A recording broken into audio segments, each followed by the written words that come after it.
j'ai pas le sentiment de briser un tabou, j'ai juste le sentiment, d'une certaine manière, d'utiliser les matériaux que ma grand-mère m'a confiés, puisqu'à l'époque, elle est morte à 101 ans, ma grand-mère, et elle devait avoir 95 ans.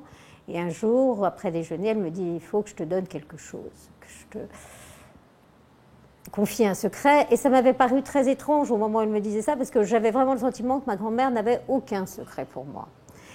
Et elle sort une enveloppe qui était vraiment ficelée avec des nœuds serrés, et elle me dit « ton grand-père a eu une fille pendant la guerre en Allemagne ».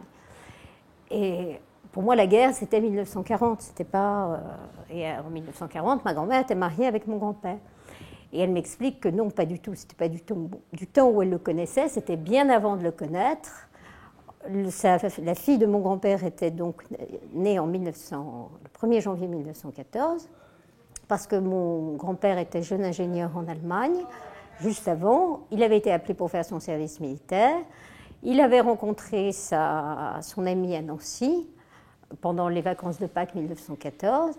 Et alors qu'il devait se marier avec elle puisqu'elle était enceinte, la guerre avait été déclarée et lui, il était parti sur son cuirassé entre Malte et Chypre.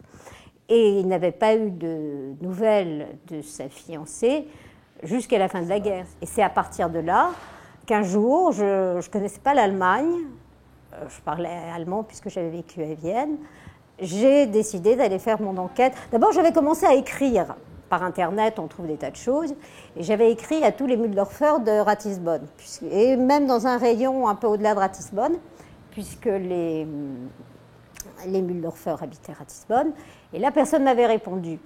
Et puis, il y a quelques années, je suis partie en Allemagne et je suis allée à la mairie de Ratisbonne. On peut dire que Gretel a parcouru vraiment tout le siècle, puisqu'elle est née donc le 1er janvier 1915, et on peut considérer, beaucoup de gens considèrent que finalement le XXe siècle commence après la guerre de 14. Donc elle arrive vraiment au ras de la guerre. En 1940, elle a 25 ans, donc on peut dire que c'est les années peut-être de l'apprentissage le plus aigu et le plus violent.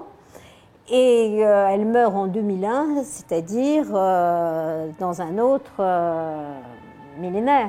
Le lien le plus violent entre son père, donc mon grand-père, et Gretel, c'est que cet homme, pendant 4 ans, il a rêvé qu'il avait un enfant. Il savait qu'il attendait un enfant. Il a rêvé cet enfant, que ce soit une fille ou un garçon, et il a tout imaginé. Il pouvait imaginer, parce qu'il y a eu des bombardements aussi en Allemagne pendant la guerre de 14. Il a pu imaginer que sa femme est tombée malade, il y avait la grippe espagnole, il a pu imaginer que sa fiancée est morte de la grippe espagnole, ou sa fille, je ne sais pas. Mais ce qui est certain, c'est qu'au moment pile où il l'a retrouvée, il l'avait perdue. Et ça, si vous voulez, cette espèce d'attente, je veux dire, il n'y a rien de pire que l'attente et que le mystère. Et donc, il a été le père d'un enfant mystère pendant 4 ans, et au moment où ce n'était plus un mystère, il a perdu cet enfant. Donc ça, je pense que c'est un lien, effectivement, et d'une grande violence et d'une grande douleur. Si vous voulez, c'est vrai que ce roman a été un pur divertissement aussi pour moi à écrire, puisque compte tenu des recherches que je pouvais faire, je ne savais pas ce que j'écrirais dans 2 mois. Ça dépendait complètement de ce que j'allais pouvoir trouver.